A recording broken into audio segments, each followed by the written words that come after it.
Hi, my name is Fuchi Her. I'm the pastor at Gospel Moan Baptist Church. And I've been doing a sermon series out of the book of Romans. At the end of chapter 5, we have the Apostle Paul compare and contrast Adam and Jesus Christ. See, the Apostle Paul views Adam and Jesus Christ as federal heads. So what is a federal heads? Federal heads serve as primary representative of their people. So as primary representative, their actions have a heavy weight. So for example, of a federal head is like the president of the United States. The president's decision will have the most influence to our nation.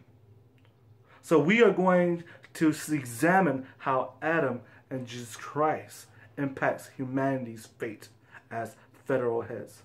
So the sermon for this Sunday is the federal heads of humanity and Christianity. So I invite you to come worship alongside us.